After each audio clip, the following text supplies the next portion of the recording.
9, 8, 7, 6, 5, 4, 3, 2, 1,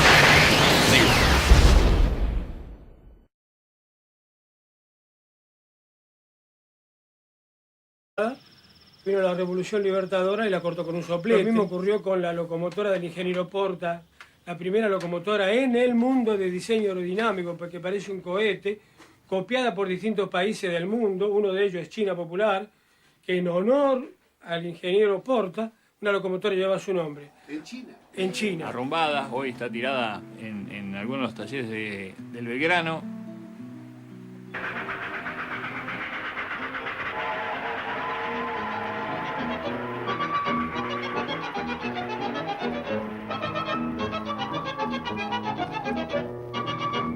Este es el antiguo ferrocarril del oeste, es el primer ferrocarril nacional, se crea en 1857 y lo toma la provincia de Buenos Aires, lo desarrolla, lo expande y que tiene una organización eficiente y que entra en competencia con los primeros ferrocarriles ingleses que se empiezan a instalar y en donde les demuestran de que se pueden hacer las cosas de forma diferente, pero a pesar de eso la gran presión del gobierno inglés, de los ferrocarriles ingleses, es que se malvende a través del primer cipayo nuestro que es Juárez Elma. A partir de ahí, los ingleses son monopólicos en el ferrocarril.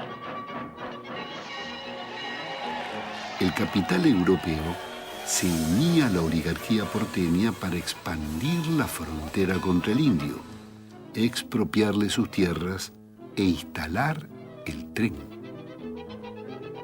Los ingleses tuvieron muchas ventajas, acá ventajas comparativas con respecto a los ferrocarriles provinciales, acá tuvieron muchas, tuvieron préstamo, tuvieron exención de impuestos, tuvieron una legua de tierra más acá a costado de la vía que tenían para las colonias que ellos querían colocar, aquí en la Argentina como la colonia de Armstrong, porque ellos hacían y presionaban por una legislación que tenía que ver con su política colonial. ¿Cuál era?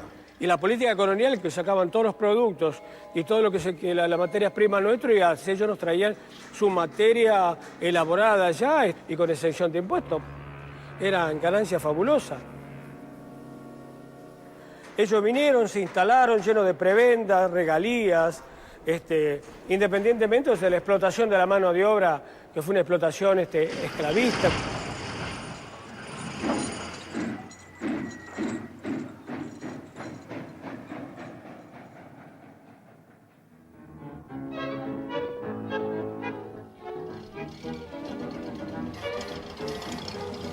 Las compañías inglesas y francesas aportaban su avanzada tecnología y experiencia ferroviaria. En 20 años, los trenes unían Buenos Aires con el centro, oeste y norte del país. Reparando vagones y locomotoras, en los talleres comenzarían a ser una industria nacional.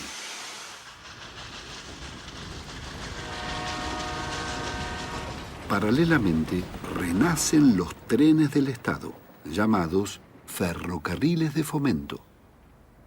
El ferrocarril de fomento es la gran revolución que se produce en materia ferroviaria, porque significa que es el Estado el que puede promover las regiones a través del ferrocarril con tarifas reducidas, que puede favorecer a los productores, que puede ligar a las regiones entre sí y termina con el mito de que son los ingleses los únicos que promovieron los ferrocarriles en Argentina y que promovieron el progreso. Y eso lo demuestra Scalabrini Ortiz. Scalabrini Ortiz da en el clavo por años y por eso sigue hoy tan vigente. Por esta cuestión, dice, el ferrocarril de fomento es el ferrocarril que demuestra que con la inversión del Estado se logra tarifas reducidas, ligar a las regiones entre sí y se avanza en la economía que hoy conocemos como el Belgrano Cargas.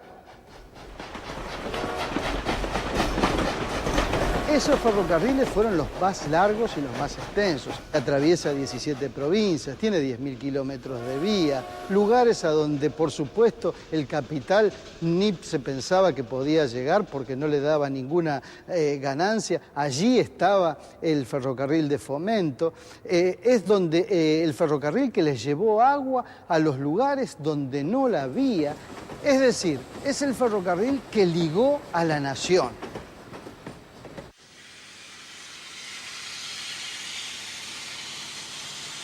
En el imaginario colectivo, la época de los ingleses fue la época de oro del ferrocarril. De la época en que las locomotoras se lustraban, los grandes récords. Fue la época donde se hicieron las grandes construcciones, donde se construyeron los grandes ramales. Lo que la mayoría de la gente no sabe es que esas construcciones se hicieron con garantías del Estado, se hicieron con subsidios, se hicieron con plata de los argentinos.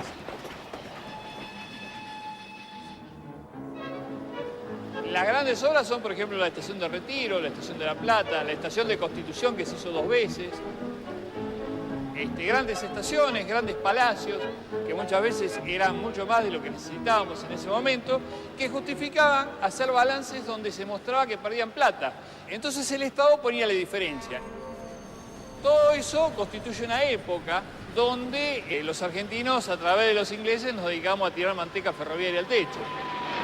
Eso se mantiene hasta los años 30, cuando sobreviene la crisis del capitalismo, que hace que empiece a decaer el periodo inglés.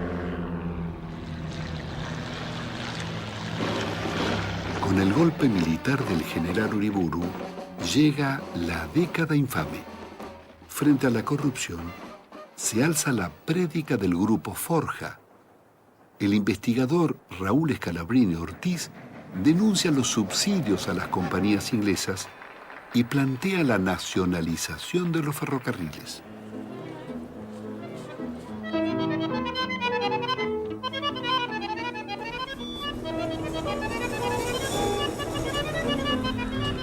La llegada del gobierno de Juan Perón termina con la Argentina neocolonial. Se nacionalizan los servicios públicos, los depósitos bancarios y el comercio exterior. Nacen los ferrocarriles argentinos. Esa riqueza vuelve a la fuente que le dio origen. Los rieles son del pueblo. Al finalizar la Segunda Guerra, Gran Bretaña le debía a la Argentina 2.000 millones de pesos. La deuda es canjeada por todos los ferrocarriles. Los ferrocarriles se compraron con una habilidad extraordinaria de Miguel Miranda. Él hizo correr primero la voz de que nosotros compraríamos los ferrocarriles. Los ingleses, que habían terminado la guerra y andaban un poco pobres, se vinieron enseguida a venderlos. Cuando llegaron, Miranda le dijo, no, nosotros no hemos dicho nada, dicho eso es una cosa, bueno, pero si ustedes los vendieran y nosotros los compraríamos, ¿cuál sería el precio? Le dijeron el valor de libros. ¿Y cuánto es el valor de libros? 10.000 millones de pesos argentinos. Miranda lo miró y se rió. Y le dice, ¿cómo vamos a pagar 10.000 millones de pesos por fierro viejo? No era fierro viejo. Estaban funcionando cerca de 50 y tantos mil kilómetros de vía con estaciones y en muchas partes una legua a cada lado, que era lo que le habían dado en la concesión inicial. Había pueblos. Había 26.000 propiedades de los ferrocarriles.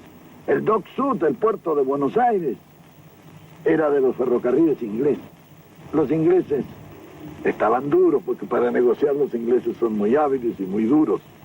Y un día cometieron un error. Lo vieron a Miguel Miranda y le dijeron, vea, si ustedes nos pagan 6.000 millones por los ferrocarriles, nosotros le depositamos a usted y a Perón en un banco que ustedes nos indiquen 100 millones de dólares. Al día siguiente, claro, estos negocios se hacen así. Al día siguiente Miranda a Diana ya estaba golpeándome la puerta de mi pieza en la residencia y me dijo, vea general, ya está listo este negocio, lo vamos a sacar porque si nos ofrecen una coima para que le paguemos 6.000 millones porque no valen los 6.000 millones. Bueno, siguió discutiendo y un día vino y me dijo, bueno, está cerrado el asunto. los conseguimos los ferrocarriles por 2.029 millones de pesos. En el contrato de compra-venta, Miguel Miranda le puso que se compraban bienes directos e indirectos de los ferrocarriles. Esos indirectos representaban 26.000 propiedades que tenían los ferrocarriles en el país. Esto no se dieron cuenta los ingleses cuando se hizo el contrato de compra-venta. Por eso Mr. Eddy, cuando se firmó, se desmayó.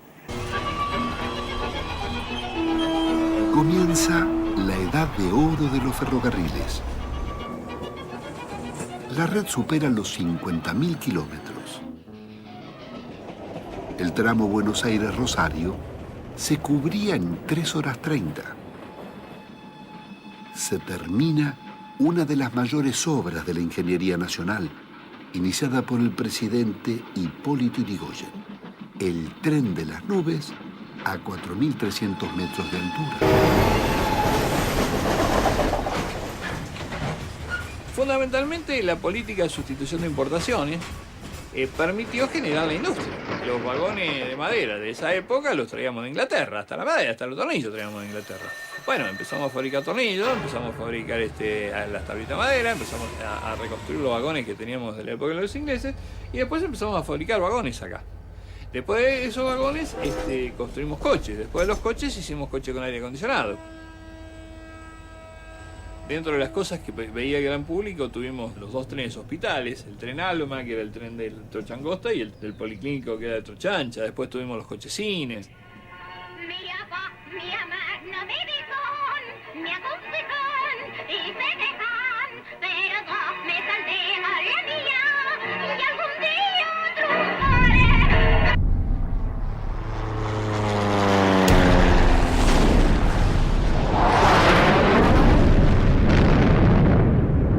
El golpe militar de la llamada Revolución Libertadora viene a destruir el modelo de desarrollo autónomo del peronismo.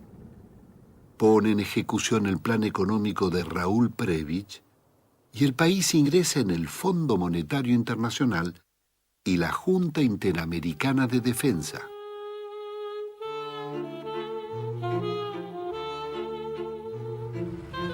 Arturo Frondizi comienza su gobierno traicionando el programa votado por el pueblo y pacta con Estados Unidos. Son los años de la Alianza para el Progreso, las primeras concesiones petroleras y el desembarco en nuestro país de las multinacionales de camiones y automóviles. Frondizi elimina tranvías y trolebuses e inicia la reducción del ferrocarril. Frondizi pone como ministro de Economía al Sogaray. Alzogaray hace un viaje a Estados Unidos, se entrevista con el general Larkin, que era un general del ejército americano que en ese momento estaba trabajando para el Banco Mundial. El general Larkin le ordena, le da un plan para llevarse a cabo para reordenar nuestro sistema de transporte. En ese plan, lo medular de ese plan era destruir el sistema ferroviario y reemplazar la vía por carretera. Significa el corte de 5.000 locomotoras de vapor, que es vegetariano. Nosotros en esa época teníamos totalmente desarrolladas las locomotoras de vapor. Teníamos talleres como por ejemplo Tafí Viejo, que era capaz de fabricar 1.000 locomotoras de vapor por año. Y significó la pérdida del transporte ganado, la encomienda, toda esa pequeña carga que son muchos miles de toneladas que están enganchados a trenes pequeños y locomotoras pequeñas, como era la locomotora de vapor de la época. Junto con la locomotora diésel, nosotros compramos la dependencia. Es el modelo del consumismo llevado al transporte y que de alguna manera nosotros compramos. Y también quiero decir que fue la gran resistencia nuestra el año 1961, cuando resistimos 42 días de huelga, donde fueron días duros, días de presos, días de encarcelamiento, días donde las mujeres de Laguna Paiva quemaron un tren. La aplicación en Laguna Paiva del Plan Larkin significaba que 150 compañeros quedaban en forma inmediata cesante. Significaba a la vez el levantamiento de 10.000 kilómetros de ramales. Todo eso nos llevó a iniciar la huelga del 61. La inauguración de un horno en Junín, en los talleres de Junín. Ferroviario. De ferroviario, claro. ¿Dónde aprendió a pintar y desde cuándo? Y bueno, desde niño, yo la verdad que siempre me gustó la pintura. Siempre pinté desde chico. ¿Qué edad tiene ahora, Miguel? 92. Voy a cumplir en mayo 93. ¿Y sigue pintando? Y ojalá agarre otra vez la pintura porque cuando no pinto me pone mal. Me pone muy mal. Y este es el plano de la locomotora. Esta es la 3500. Yo participé junto con todos los otros, participé y agregamos los elementos más modernos para... ¿Cuántas se hicieron? Se hicieron 5. Y acá está la locomotora terminada, ¿eh? Esta es la locomotora terminada con todo el equipo, desde el ingeniero Lapadula, también estaba el Miguel en la foto, todos los trabajadores, los obreros. ¿Y hasta cuándo corrieron? Y esta corrieron, yo me acuerdo que las vi hasta en el año 57-58, corriendo con una gran performance de tonelada remolcada, la Revolución Libertadora, y la cortó con un soplete.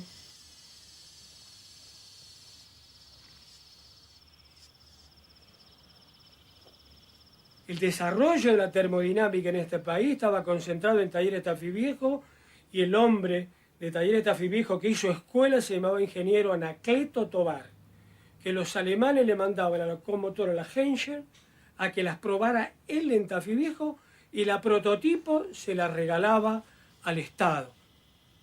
Todavía en Tafí Viejo queda arruinada una locomotora Henschel. Lo mismo ocurrió con la locomotora del ingeniero Porta, la primera locomotora en el mundo de diseño aerodinámico, porque parece un cohete, copiada por distintos países del mundo. Uno de ellos es China Popular, que en honor al ingeniero Porta, una locomotora lleva su nombre. ¿En China? En China.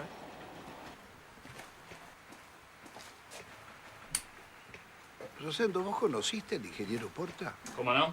Trabajé 10 años con el ingeniero Porta. Fue uno de mis grandes maestros. Un hombre de una calidad humana excepcional. Un hombre que la dictadura le arrebató una hija.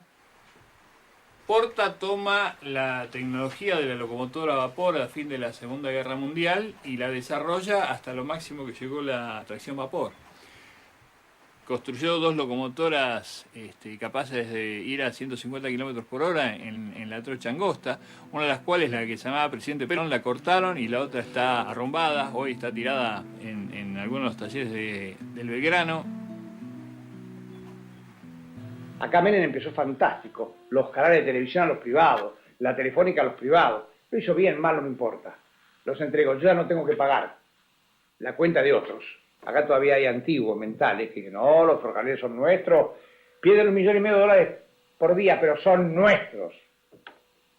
¿Qué tenemos en la cabeza? No me diga esa... No.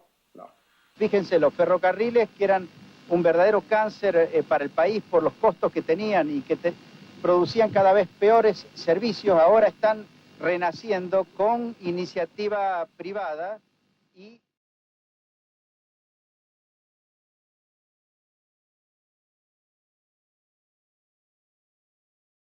Maquiavelo, que era un ser muy excepcional, decía que el mal hay que hacerlo todo de golpe, que el mal hay que hacerlo todo de golpe, que el mal hay que hacerlo todo de golpe.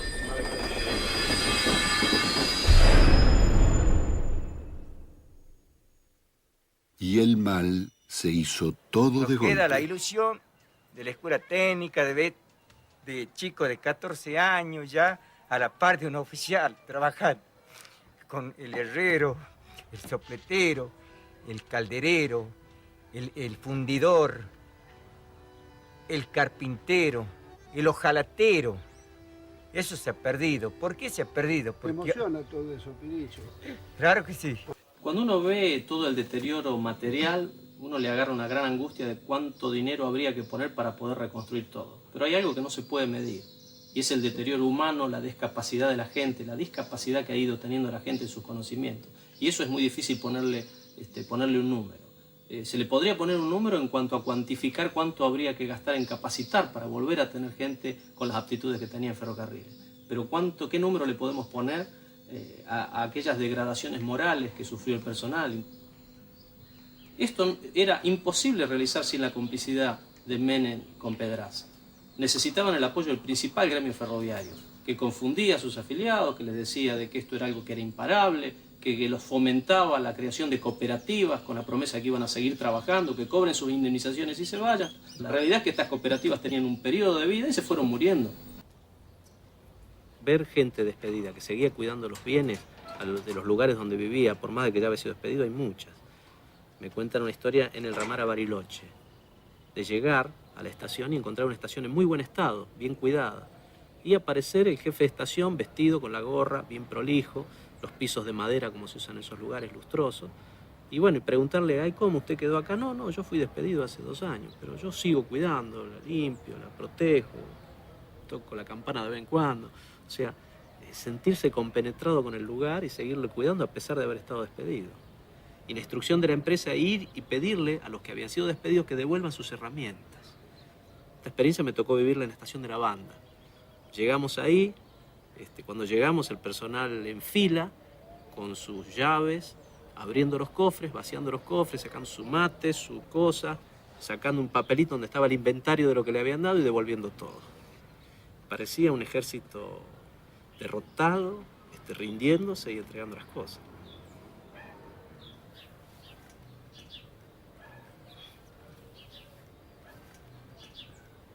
Y bueno, en ese mismo lugar, los mismos compañeros, para un poquito.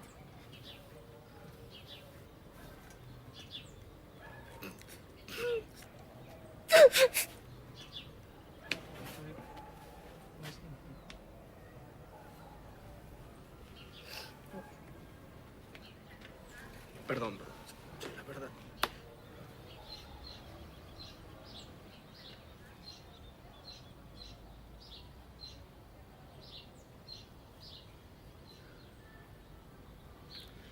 Un compañero le había dado una hemiplegia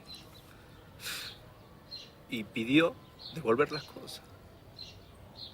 Medio cuerpo, sin poder caminar. Pidió que le abran el cofre, sacó sus cosas.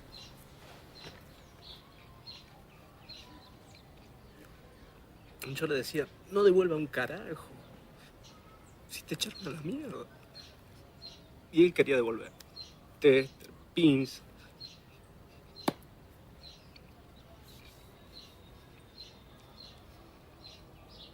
No sé.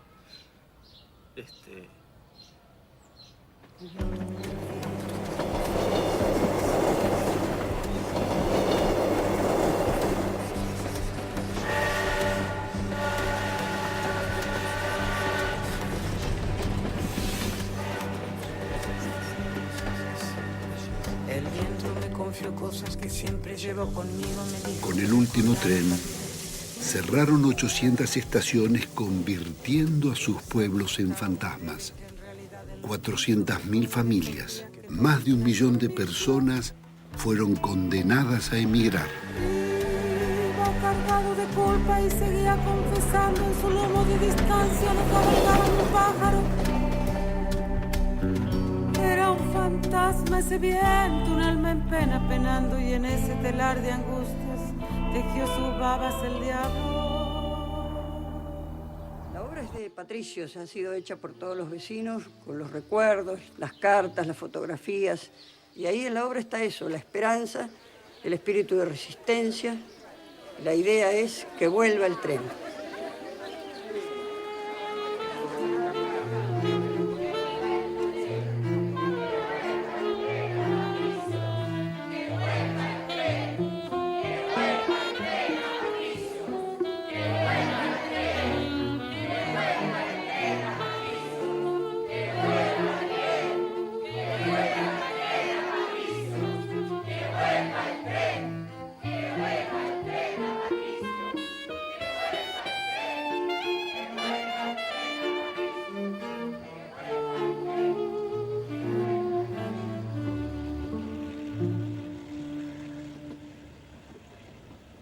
Los trenes volverán, como vuelven los días, los meses, las estaciones.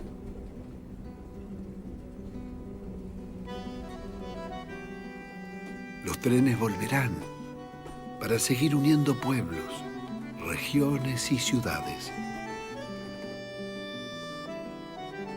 Los trenes volverán, como van y vuelven los pasajeros, las cargas y mensajes. los trenes volverán con la misma regularidad de los que trabajan, los que estudian, los que viajan.